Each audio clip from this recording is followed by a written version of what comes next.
أعوذ بالله من الشيطان الرجيم بسم الله الرحمن الرحيم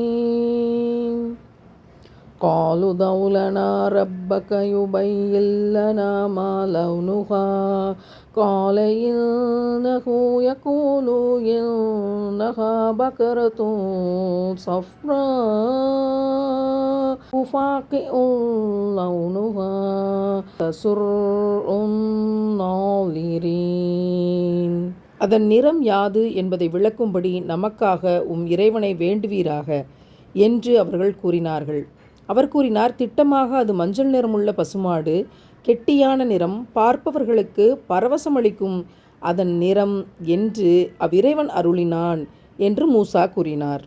அல்லாஹ் அவர்களுக்கு ஒரு பசுவை அறுக்குமாறு கட்டளையிடுகிறான். அவர்கள் ஏகப்பட்ட கேள்விகளை தொடர்ந்து கேட்கிறார்கள். சந்தேகத்தின் மேல் சந்தேகம், குழப்பத்திற்கு மேல் குழப்பம். அல்லாஹ்வுக்கு நெருக்கடி கொடுக்க நினைத்தார்கள். அல்லாஹ்வும் நெருக்கடி கொடுத்தான். அவர்களுக்கே அந்த நெருக்கடியை திருப்பி விட்டான்.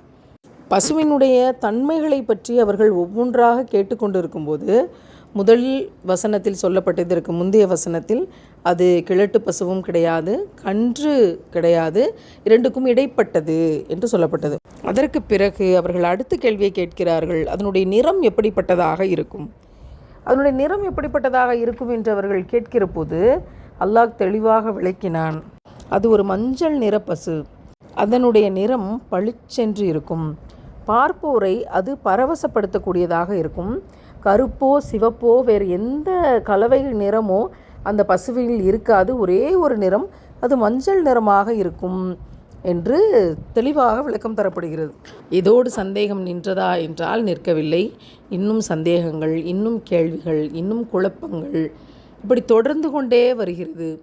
இந்த இடத்தில் நின்று நாம் நிதானித்து யோசிக்க பார்க்க வேண்டியது என்னவென்றால், நாம் அல்லாஹ்விடம் பல விஷயங்களை கேட்போம். ஆனால் அப்படி கேட்கிற போது சந்தேகமற்ற நம்பிக்கை கொண்டு கேட்கிறோமா இல்லையா? பிள்ளைகள் எக்ஸாம் எழுதுகிறாங்க, நாளைக்கு என்ன ஆயிருமோ அப்படின்னு பயந்துக்கிட்டே கேட்குறோமா? இப்படி ஆயிடுச்சுன்னா அப்படி அசிங்கப்பட்டுருவோமோ அப்படின்னு பயந்துக்கிட்டுன்னு கேட்குறோமா?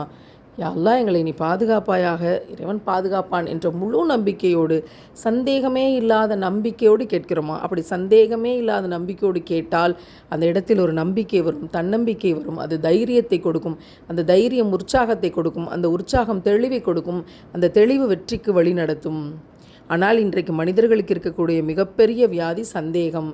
துவா கேட்கிறபடி கேட்குறது, ஆனால் உள்ளுக்குள்ளே முழுசாக பயப்படுறது. இப்படி தப்பாக நடந்துருமோ, இது நடந்துருமோ, இது கெட்டுருமோ அப்படின்னு.